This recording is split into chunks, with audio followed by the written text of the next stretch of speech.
Seminario Reina Valera. Yo soy Gilberto Aves, rector del Seminario Abierto, y esta es la lección número 12 de la materia Mundo Bíblico, cuyo tema es, las casas. Pedimos la bendición de Dios sobre el estudio de su palabra. Empecemos. Casas de un solo cuarto.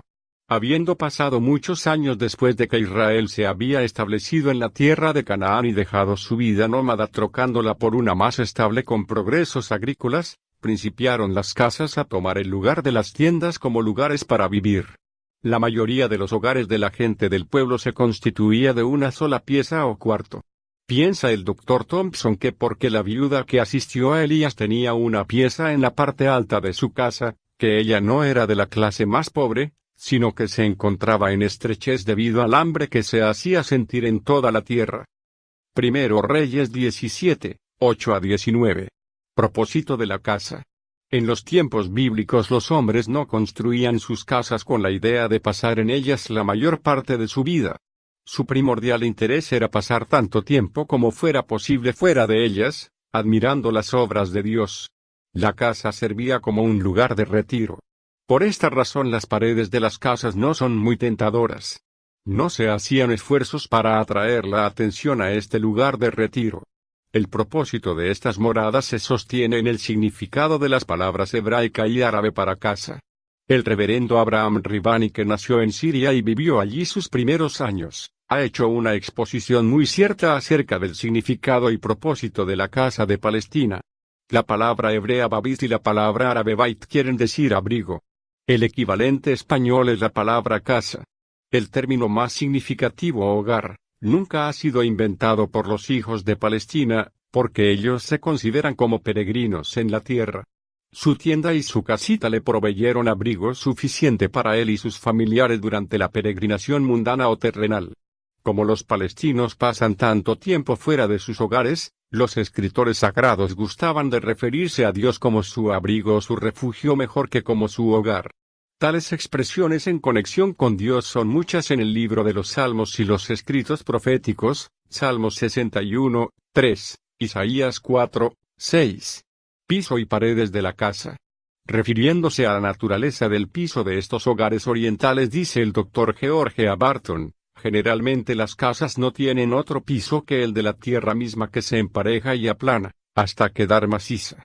Algunas veces se hace una mixtura de cal con lodo y dejándolo algún tiempo para que se seque y endurezca. Algunas veces se ha encontrado pisos de piedra resquebrajada unida con cal. En el tiempo del Imperio Roma, no fueron introducidos los pisos de mosaicos con incrustaciones de cuadritos de piedra labrados. Las paredes de la casa por lo regular son hechas de adobes que se fabrican con lodo secado al sol. Job, al referirse a esta clase de moradas, dice, casas de arcilla, Job 4, 9. Son muy parecidas a las casas de adobe en México en la actualidad y muy frecuentes en los estados del sureste de América, donde la influencia española aún predomina. Algunas veces las paredes se hacen con una piedra muy áspera y muy común en el país. Estas son de distintos tamaños y pegadas con lodo. Las junturas son algunas veces anchas e irregulares. Solo los palacios y las casas de los ricos se construyen con piedras labradas, como los palacios de Salomón, Primero Reyes 7, 9, y las de los ricos del tiempo de Isaías, que se jactaban diciendo, los ladrillos cayeron, mas edificaremos con cantería. Isaías 9, 10. Construcción del techo.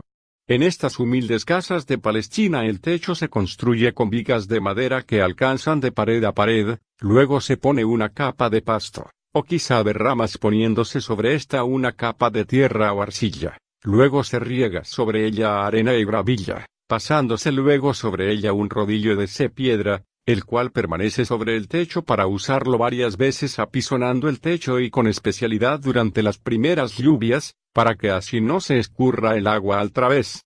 Se construía un pretil o parapeto con trechos en las casas antiguas para permitir escurrir el agua de lluvia, y para evitar la caída de alguna persona.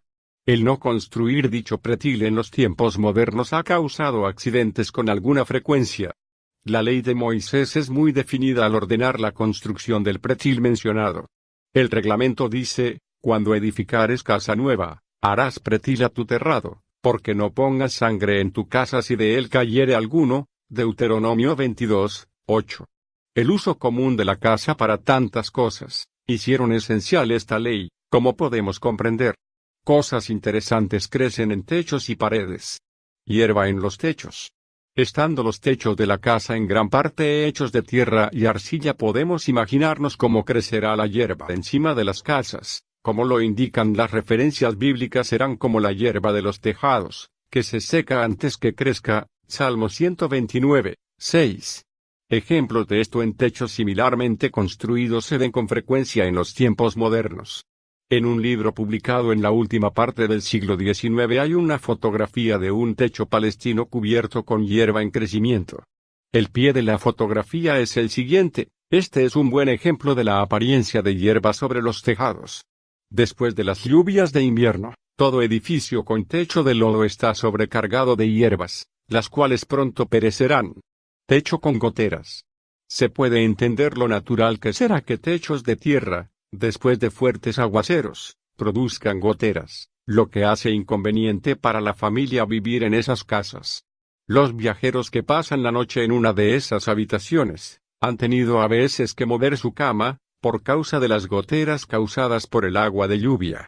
El libro de los Proverbios compara estas goteras a una mujer rencillosa. Proverbios 19, 13 y 27, 15. Excavaciones de los ladrones. Ya que las paredes de las casas frecuentemente se construyen con tierra y arcilla, o de piedras pegadas con lodo, es tarea fácil para los ladrones hacer un agujero y entrar a la casa. La referencia que tenemos en Job dice, en las tinieblas miran las casas, que de día para sí señalaron, no conocen la luz. Job 24, 16. También Jesús a esto aludió en su gran sermón de la montaña, no os hagáis tesoros en la tierra, donde la polilla y el orín corrompen, y donde ladrones minan y hurtan. Mateo 6, 19 y 24, 43. Víboras en las paredes. Ya que las paredes de las casas han sido construidas de piedra y que las junturas son anchas e irregulares, fácil es para las víboras entrar en esas aberturas e intempestivamente entrar en contacto con los habitantes. Acerca de esta clase de casas el profeta Amós habla de un hombre que entrare en casa y arrimare su mano a la pared y le muerde la culebra. Amós 5, 19. Ventanas y puertas. Ventanas. Las casas orientales tienen pocas ventanas, las cuales se abren hacia la calle, y estas son bastante altas. Por regla general las ventanas tienen barrotes de madera que sirven de protección contra los ladrones, y la parte baja de la ventana tiene una especie de biombo enrejado. Porque mirando yo por la ventana de mi casa, por mi celosía, Proverbios 7, 6. Postigos de madera cierran las ventanas por la noche. Cuando se abre la ventana los que están dentro de la casa pueden ver hacia afuera sin ser vistos ellos mismos. Puertas. Tanto las puertas como las ventanas ordinariamente eran construidas de madera de sicómoro. Solo por lujo de los ricos y como ornamento eran construidas de cedro. Comparece Isaías 9, 10. Las puertas se montaban sobre bisagras y se revolvían sobre sus quicios. Proverbios 26, 14.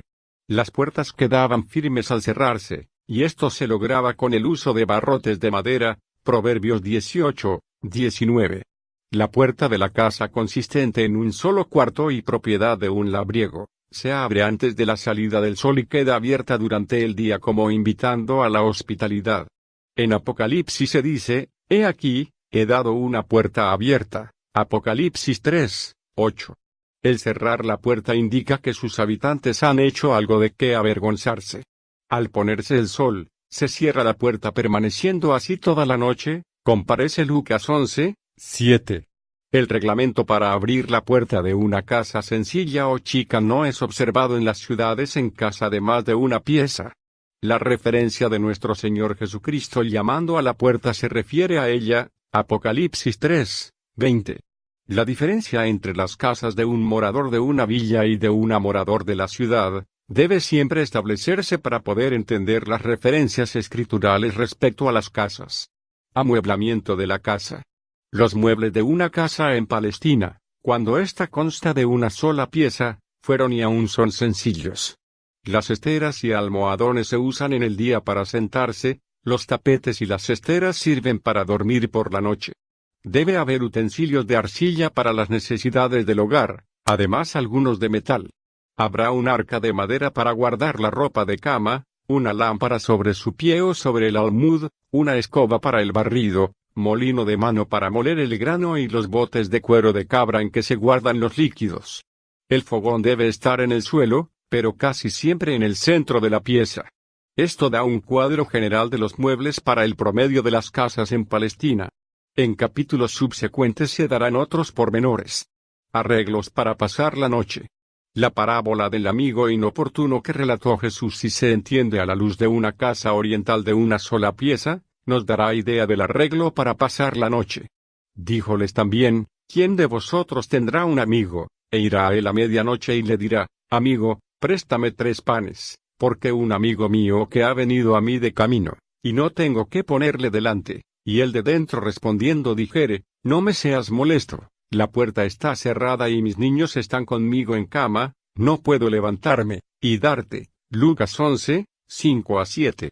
Entre el común de la gente de la Tierra Santa, las camas individuales en cuartos separados no se acostumbran. En su lugar, el arreglo que se hace para dormir es semejante al de la parábola. Actualmente en Siria y Palestina, entre países labriegos, se usan los mismos arreglos ya descritos. Los colchones se extienden lado a lado dentro de la pieza en una línea tan larga como sea necesaria para que todos los miembros de la familia duerman juntos. El padre duerme en un extremo de la línea y la madre en el otro para cuidar que los niños al rodarse no se salgan de debajo de la colcha. Así es que el hombre estaba en lo cierto cuando dijo en vía de excusa, mis niños están conmigo en cama. Alumbrado de la casa. Uso bíblico de la palabra candil. Las versiones bíblicas antiguas usan la palabra candil con mucha frecuencia. Esto es porque los candiles se usaban mucho en tiempos de esas versiones. La traducción literal de la palabra original se usa con el nombre de lámpara o luz. Las gentes de tiempos bíblicos nada sabían de candiles, sino que estaban familiarizados con las lámparas. Distintivo de las lámparas. Cuando los hijos de Israel entraron a la tierra prometida, adoptaron el uso de la lámpara de los cananitas, la que consistía en una vasija de tierra para contener el aceite y un pico estrecho para sostener la mecha. Como 1000 años después, la lámpara de Mesopotamia fue importada y usada en algunas partes.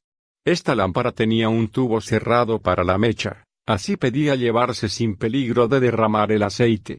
En el V siglo a.C., unas hermosas lámparas griegas de un negro vidriado se importaron y se hicieron muy populares. Para el III siglo a.C. la vieja lámpara tipo platillo casi había desaparecido, pero en el siglo II los macabeos resucitaron el uso de ese tipo de lámpara, que estaba más de acuerdo con las viejas tradiciones judías. Cuando el Imperio Romano principió a dominar en Palestina, las lámparas que se usaban eran o importadas o fabricadas con modelos extranjeros. La lámpara de las vírgenes usada en tiempo de Cristo era un mejoramiento de la vieja lámpara tipo platillo, con una cubierta suficiente para que el aceite no se derramase. La lámpara de pie. En tiempos antiguos, la lámpara de pie no era de uso común, entonces las lámparas se ponían en lugares como un saliente de piedra en la pared. En el tiempo de Cristo las lámparas de pie eran ya de uso general. Eran altas y se ponían sobre el piso. Últimamente los arqueólogos han encontrado algunas lámparas de pie de bronce de 14 pulgadas de altura que eran usadas en los palacios. Se hacían de manera de sostener vasijas y lámparas. Con seguridad la gente pobre usaba algún tipo más barato. Si la familia no tenía un lámpara sostén, esta se ponía en el almud sobre el piso colocando la parte superior hacia abajo y el cual servía como lámpara sostén, lo mismo que como mesa en donde se servía la comida. La lámpara se ponía sobre el almud y no debajo de él, Mateo 5, 15. La referencia del profeta al pabilo que humea. La profecía de Isaías referente al Mesías fue que ni apagará el pabilo que humeare, Isaías 42, 3. Refiere el Dr. Thompson haber visto antiguas lámparas de arcilla en uso ilustrando el texto. La mecha se hacía de hebras torcidas de lino poniéndose luego en el depósito de aceite de oliva de la lámpara. Cuando el aceite estaba por terminarse, producía un humo molesto. Esto era indicación para llenar de nuevo el depósito de aceite. Ello implicaba que el apagarse la luz era a veces intencional. Si la mecha estaba muy gastada, la señora de la casa apagaba la luz, entonces la reponía con otra. El siervo de Dios no debe tratar así a los pobres, débiles y desamparados de la especie humana. Él pondrá el aceite, recortará la mecha, y hará que la débil flama brille. Este es un cuadro de los deseos del Señor, que quiere que nosotros ayudemos a los necesitados, levantando al caído y salvando al perdido. El uso de la lámpara para buscar la dracma perdida. La parábola de nuestro Señor de la dracma perdida, Luke 15, necesita entenderse desde el punto de vista oriental. Abraham Rabani, cuando era niño, con frecuencia sostenía una lámpara oriental hecha de tierra, mientras su madre buscaba alguna moneda o algún objeto de valor. La casa tenía solo una puerta y una o dos ventanas con postigos de madera. Por esta razón la casa estaba muy poco alumbrada, especialmente en invierno. Las esteras, cojines, y pieles de cabra que cubrían el piso tenían que voltearse, para limpiar el piso. Cuando era encontrada la dracma perdida, las vecinas y amigas eran llamadas a regocijarse con la dueña de la casa, porque la dracma perdida atraía sobre la señora la ira del marido, y las vecinas de ella tenían para la mujer un sentimiento de compañerismo, guardando el suceso como un secreto que no debían saber los hombres.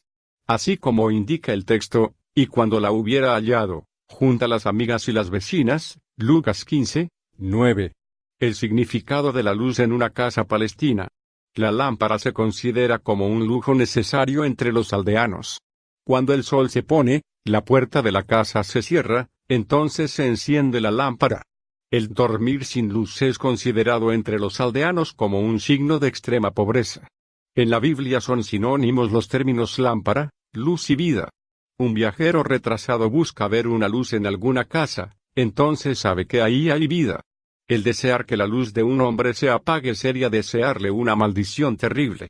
Respecto al hombre malvado, Bildad, en el libro de Job dice, la luz se oscurecerá en su tienda, y apagaráse sobre él su lámpara, Job 18, 6.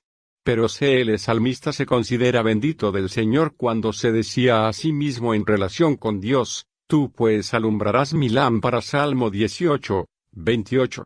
Esto es para los orientales que aprecian el valor aún de una sencilla lámpara de barro en lo oscuro de la noche o en la oscuridad de la casa, por lo que Jesús dijo, así alumbre vuestra luz delante de los hombres, para que vean vuestras obras buenas, y glorifiquen a vuestro Padre que está en los cielos. Mateo 5, 16. Arreglos para cocinar. La estufa o fogón. Tanto los nómadas que vivían en tiendas como los aldeanos que viven en casas de una sola pieza, llevan consigo tanto de su cocina exterior como el tiempo les permite. Estas operaciones se hacen dentro de la casa solo cuando el frío del invierno las hace deseables. Los occidentales difícilmente llamarían estufa o fogón lo que usan para cocinar los orientales, pero esto sirve su propósito. Con frecuencia el lugar del fogón es el suelo en el medio de la pieza. Una pequeña construcción de barro o una tinaja con agujeros a los lados es lo que por lo regular usan como estufa. El combustible que usan. Los aldeanos con frecuencia usan estiércol seco como combustible en su fogón.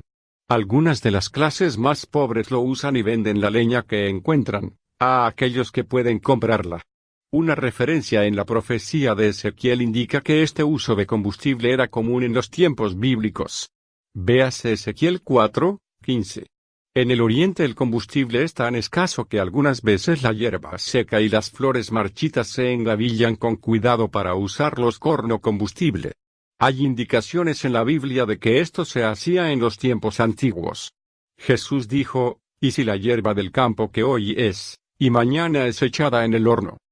Mateo 6, 30, Lucas 12, 28. Otro combustible muy popular en Palestina son las espinas. Hay muchas clases de arbustos espinosos que ahí crecen, y la gente los recoge y hace buen uso de ellos. La viuda de Sarepta andaba recogiendo leña para encender fuego, Primero Reyes 17, 10. Pero el fuego que había en la casa del sumo sacerdote donde Simón Pedro se calentaba, era alimentado con carbón, Juan 18, 18. La chimenea. Los árabes Bellaín tienen varias maneras de conducir hacia afuera el humo de los fogones. Algunas veces por medio de una abertura en el techo la que sirve como chimenea, o una abertura en un lado de la casa que sirve al respecto. Con frecuencia, cuando el fogón está en la esquina de la pieza, hay un sombrerete sobre esta con salida para el humo. También en ocasiones se hacen fuegos de carbón en un brasero fuera de la pieza, y cuando ya no produce humo y los carbones están rojos, entonces se lleva el brasero al interior. La referencia del profeta Oseas respecto a esto dice, como el humo que de la chimenea sale, Oseas 13:3. Algunos traductores se refieren a este corno humo que de la ventana sale. Una abertura enrejada en la pared de la casa puede servir tanto de chimenea como de ventana en las casas de los aldeanos. Pero sin duda, la mayoría de los arreglos de chimeneas usados por los árabes que ya se han mencionado se usaron en los tiempos bíblicos. La comparación del salmista de él mismo con el odre al humo, Salmo 119:83, puede ser una figura interior. Otras referencias escriturales al fuego, en que se habla también como que son interiores, pueden también ser exteriores. Proverbio 10:26, Isaías 65:5, etc. Puede asumirse con toda seguridad que las casas del tiempo de la Biblia no estaban siempre tan llenas de humo, como muchos piensan que sea el caso. Prendiendo el luego. El método que se usaba en los tiempos del Antiguo Testamento para producir fuego era la chispa que se producía por la costumbre de golpear un pedernal con una piedra, o por frotamiento de dos pedazos de madera, después se encendía la llama. Hay indicaciones de que Israel en tiempos posteriores produjo fuego golpeando el pedernal con un pedazo de acero. En Isaías 50:10, donde se habla de encender el fuego, la palabra hebrea traducida encender quiere decir golpear y evidentemente se refiere a golpear el pedernal con el acero. Usos que se hacen del techo de la casa. El techo de una casa oriental se usa actualmente para una variedad de cosas, de la misma manera que era usado en días de los profetas y de los apóstoles. Usado como lugar para dormir. Para un oriental el techo es un lugar muy especial para dormir. Por una gran parte del año el techo o terrado es el lugar más agradable en la casa, especialmente en las mañanas y tardes.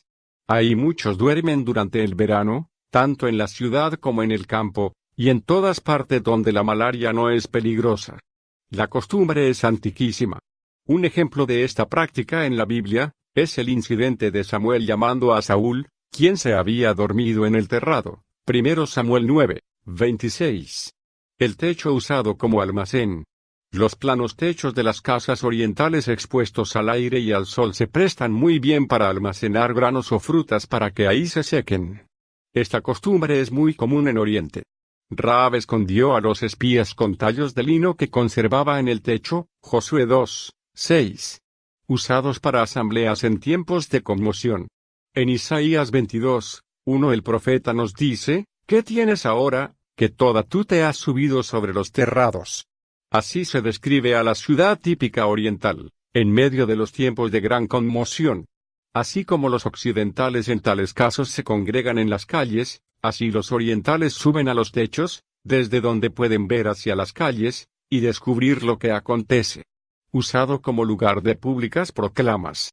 Tanto en los tiempos actuales como en los de Cristo, los pueblos de la Tierra Santa han tenido sus pregoneros. Las órdenes de los gobiernos locales son proclamadas desde las casas más altas. Tales proclamas se hacen por lo regular por las tardes, cuando los hombres han retornado de sus labores en el campo. La llamada larga ahogada se ha hecho familiar en los residentes y han aprendido a escuchar lo que le sigue. La llamada del pregonero del pueblo, se dice que se asemeja a un distante y prolongado silbato ferrocarrilero. Jesús debe con frecuencia haber oído la llamada del pregonero del pueblo. Él dijo a sus discípulos, lo que oís, predicadlo desde los terrados, Mateo 10:27, como un aviso de la imposibilidad de esconder nuestros pecados en el día del juicio, dijo, lo que hablasteis al oído en las cámaras, será pregonado desde los terrados, Lucas 12:3. Usado como lugar de adoración y oración. Las Escrituras nos indican que los terrados de las casas fueron usados para una adoración verdadera a Dios, también para adoración idolátrica. El profeta Sofonías dice, de ellos que se inclinan sobre los terrados al ejército del cielo, Sofonías 1:5. Y Lucas nos dice de Pedro en Jope subió a la azotea a orar cerca de la hora de sexta, Hechos 10, 9.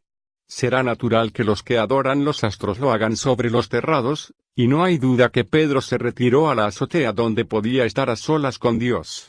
Usado a manera de escape en tiempos de peligro. En ocasiones cuando una escapada de algún peligro era necesaria, los habitantes de los pueblos en tiempo de Cristo podían hacerlo pasando de techo en techo, debido a que las casas están muy cerca una de otra. El Dr. Edersheim describe esta situación de la manera siguiente: de un techo al otro debe haber comunicación regular, llamada por los rabíes el camino de los techos. Así una persona podía escapar, pasando de techo en techo, hasta que en la última casa descendía por la escalera que llevaba hacia abajo y a la calle, sin haber entrado en ninguna vivienda. A ese camino de los techos el Señor se refirió sin duda en su aviso a sus compañeros, intentando aplicarlo al último sitio de Jerusalén, y los que sobre el terrado, no desciendan a tomar algo de su casa. Casa y pesebre en Belén. La humilde escena del nacimiento del niño Jesús frecuentemente se interpreta con sabor occidental en vez de oriental, pues se hace necesario para los occidentales tener la descripción de la clase de casa de Belén en la cual sin duda nació el Salvador, como la que nos da el señor Juan de Huiting. Entrando por la puerta de esta morada de una sola pieza de Belén, se ve que 2/3 partes del espacio se dedica para levantar una plataforma de albañilería de unos 8 o 10 pies sobre la tierra y sostenida por arcos bajos en forma de domo. Esta plataforma levantada es ocupada por los miembros de la familia, y la parte baja de la casa por el ganado y rebaño. Angostos escalones de piedra llevan a donde la familia habita, y solo hay 2 pequeñas ventanas altas en el cuarto. En el invierno las ovejas y las cabras quedan dentro de la casa, también los animales de trabajo y quizá algún asno. Los establos primitivos para el ganado se ven en derredor de las paredes, y éstas se construyen de losas pétreas ásperas puestas de canto y unidas con mezcla. El propietario de los animales frecuentemente duerme en un pequeño lugar alto, donde puede observar a los corderos recién nacidos.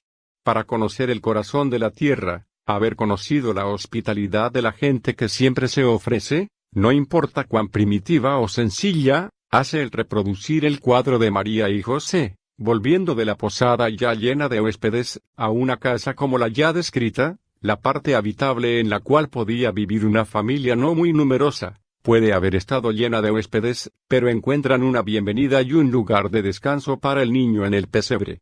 Casa de más de una pieza.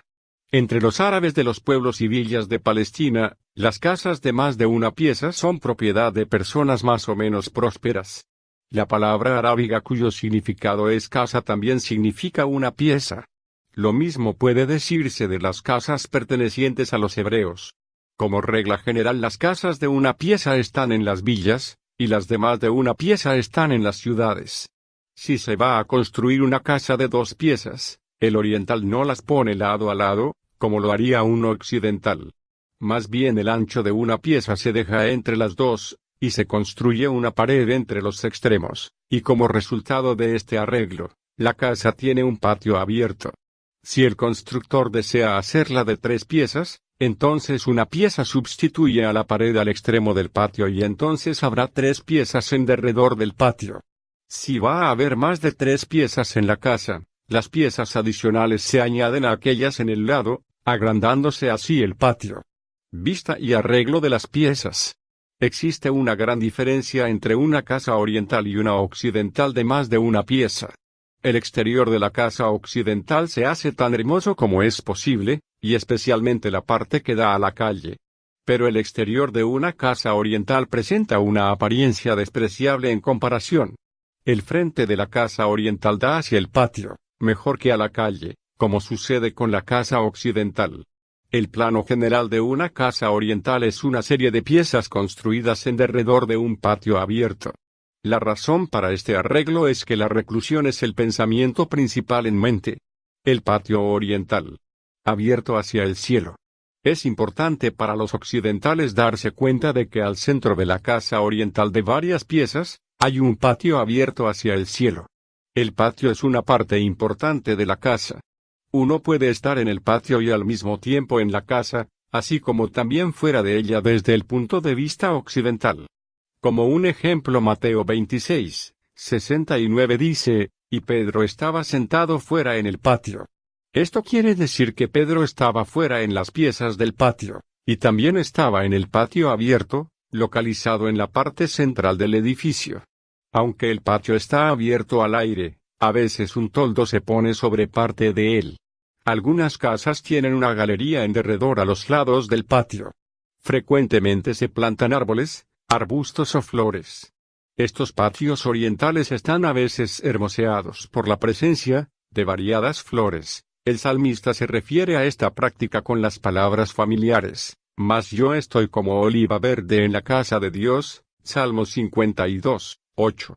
Otra vez dice, plantados en la casa de Jehová nuestro Dios florecerán, Salmo 92:13. Él ilustra la verdad divina al referirse a árboles plantados en los patios de las casas.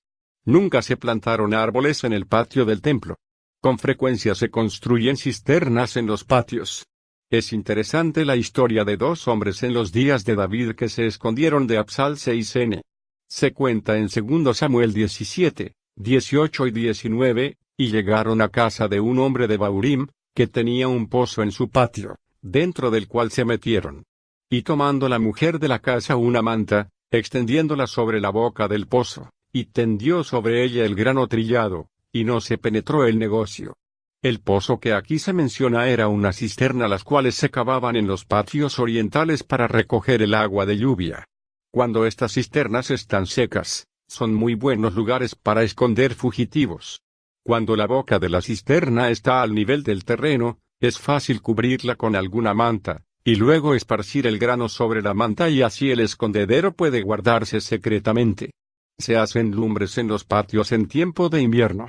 Esta práctica se ilustra con la experiencia de Simón Pedro al negar a Jesús. Había un fuego en el patio de la casa del sumo pontífice donde Jesús estaba siendo juzgado. Juan 18:18 nos dice, y estaban en pie los siervos y los ministros que habían allegado las ascuas, porque hacía frío y calentábanse, y estaba también con ellos Pedro en pie, calentándose. El palio como lugar de baño. Cuando la Escritura dice que David desde el terrado de su palacio vio a la hermosa Batseba bañándose, 2 Samuel 11:2, necesita entenderse que ella estaba en el patio interior de su casa, invisible a una observación ordinaria, pero el rey desde el terrado de su palacio la vio y fue tentado a pecar. Con frecuencia se usa el patio como comedor. Actualmente, como en los días de Jesús, con frecuencia se toman los alimentos en el interior del patio de una casa oriental.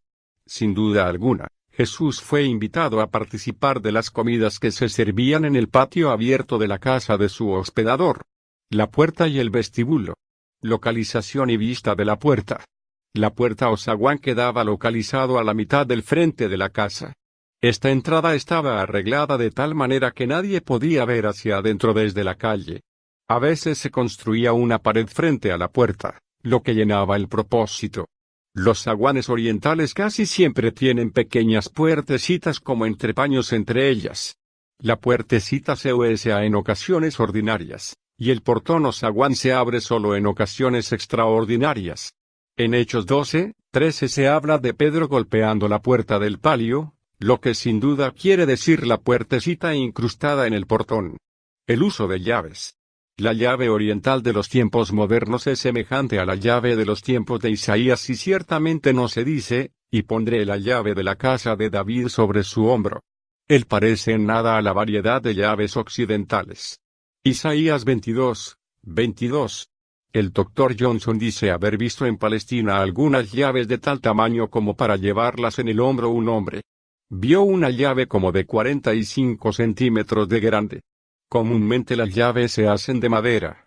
La cerradura se pone en el interior del portón o puertecita, y para hacer posible que el dueño de la casa pueda abrirla, se hace un hoyo en la puerta y mete su mano por este hoyo e inserta la llave. En el Cantar de los Cantares 5:4 la novia dice, mi amado metió su mano por el agujero de la puerta. Ella le vio meter la mano por el hoyo, para abrir la puerta y entrar. El vestíbulo y las obligaciones del portero. El pasadizo interior llevaba hasta el patio y es llamado vestíbulo. Está amueblado con algunos asientos para el portero y los criados. Fue en el vestíbulo en donde se efectuó una de las negativas de Pedro. Y saliendo él a la puerta, le vio otra, y dijo a los que estaban ahí, también estaba con Jesús Nazareno. Mateo 26, 7, Marcos 14, 68. La obligación del portero, sirviente o miembro de la familia sirviendo en ese empleo, es platicar con cualquier visitante que llame a la puerta y que desee ser admitido. El objeto de ello es dar oportunidad para reconocer la voz del visitante, e identificarlo como amigo. No se espera que la puerta se abra al llamar. El que está dentro dirá, ¿quién? Y el que está fuera, en vez de dar su nombre, contestará yo. En Hechos 12, 13 y 14 se dice, y tocando Pedro a la puerta del patio, salió una muchacha, para escuchar, llamada Rode, la cual como conoció la voz de Pedro, de gozo no abrió el postigo. Cuando Rode había escuchado la voz de Pedro entonces supo quién estaba fuera. Las conocidas palabras del Apocalipsis 3:20 nos presentan la misma idea. He aquí, yo estoy a la puerta y llamo, si alguno oyere mi voz, y abriere la puerta, entraré a él. Debemos reconocer la voz del Salvador que está llamando. Cuando Jesús fue caminando sobre las aguas hacia los temerosos discípulos en la tempestad, no dijo, soy Jesús, no tengáis miedo. Dijo más bien, yo soy, no temáis. Mateo 14, 27. Oyeron su voz y reconocieron que era la de Jesús. Los orientales están muy entrenados para escuchar las voces y por ello reconocen la de un amigo. La pieza superior, el cuarto superior o cámara, es realmente una parte muy indispensable en las casas orientales, y en la Biblia con mucha frecuencia se hace referencia a él. Aquellos cuyos medios no les permiten tener ese cuarto se conforman con un cuarto hecho con tablas o un emparrado sobre el techo. Pero cuando pueden, construyen ese cuarto. Esto provee un lugar fresco en verano, un lugar de retiro, y si hay un huésped distinguido, se le aloja ahí. Si la casa tiene más de un cuarto en el techo, se le llama casa de verano, en contraste con la casa de invierno que está en la parte baja. El cuarto más famoso a que se hace referencia en el Antiguo Testamento, es la cámara del profeta, construida para Eliseo, para que tuviese donde alojarse, y un lugar para oración. Sin duda había una escalera por la parte de afuera que llegaba hasta el cuarto, de manera que el profeta pudiera entrar y salir sin molestar a la familia de la casa. El amueblado del cuarto incluía una cama, una mesa, un banquillo y un candelero, Segundo Reyes 4, 10. En el Nuevo Testamento tenemos el relato de algunos usos notables en los cuartos superiores. Jesús envió a 2 de sus discípulos para conseguir el uso de un aposento para tomar la Pascua. Un cuarto superior bastante amplio fue puesto a su disposición. Con los millares de judíos de toda Palestina en Jerusalén a donde habían venido a celebrar la Pascua, era de esperarse que quienquiera que tuviese tal cuarto, con todo gusto permitiría que se le diese tal uso. También la reunión de oración que precedió al Pentecostés se celebró en un aposento alto, Hechos 1, 13. Los supervisores lo traducen aposento alto más bien que un cuarto superior.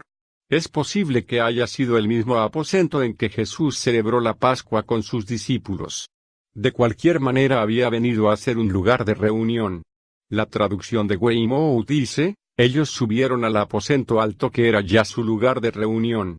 Con referencia a la muerte de Dorcas, el Evangelio de Lucas nos dice que su cuerpo fue lavado y puesto en una cámara arriba, de acuerdo con la costumbre de aquellos tiempos.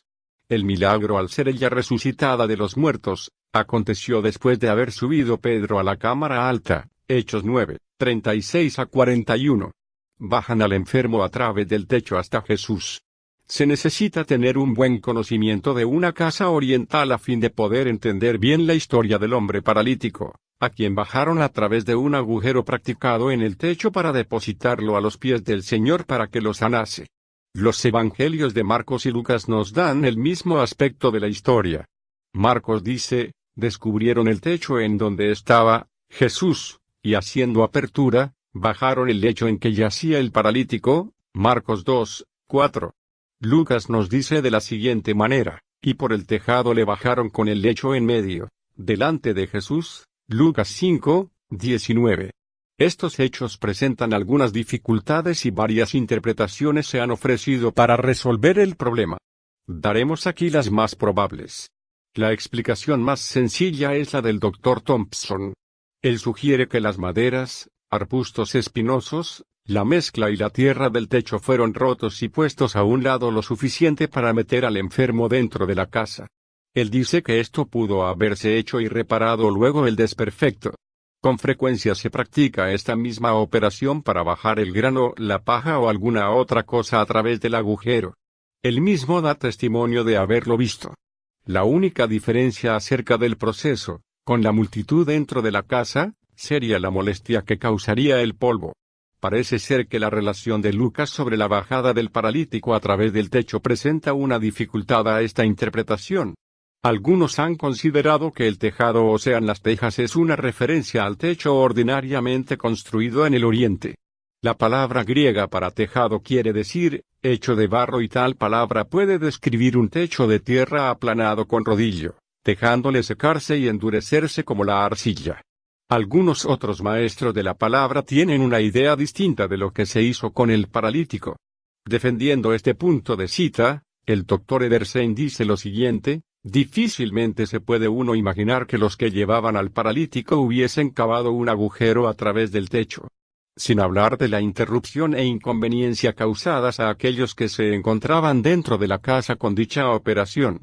Pero tal objeción no tendría caso si nos refiriésemos no al techo principal de la casa, sino al de la galería cubierta bajo la cual creemos que estaba el Señor.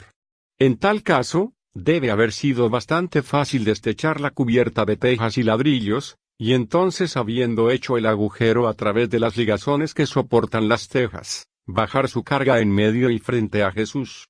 El Dr. Edersheim dice en relación con esto, que tanto en el exterior como en el interior había escaleras que conducían hasta el techo. Mejor amueblado el amueblado sencillo de una casa de una sola pieza, donde vive el común del pueblo, ya ha sido descrito anteriormente. Las casas de más de una pieza eran habitadas por personas de mejores posibilidades. Los ricos tenían tanto cuartos bajos como superiores, y por supuesto, el amueblado era mejor. El diván o asiento alto se colocaba en derredor y a la orilla de las piezas. Los ricos adornaban y les ponían piso. Se usaban como asientos durante el día, y por las noches sobre ellos se ponían las camas. Amós habla de la riqueza, y dice que tenían camas de marfil en su tiempo, Amós 6:4. Comúnmente la cama usada era una colcha y una almohada que podía colocarse en el lugar que se deseaba. En los hogares ricos había en abundancia carpetas, cortinas, y telas para toldos. Es costumbre oriental sentarse en el diván con las piernas cruzadas. Gracias por estar con nosotros en el estudio de la historia y cultura del mundo bíblico. Estamos agradecidos por sus oraciones y necesitamos de sus ofrendas. El privilegio es nuestro contribuir a su preparación ministerial.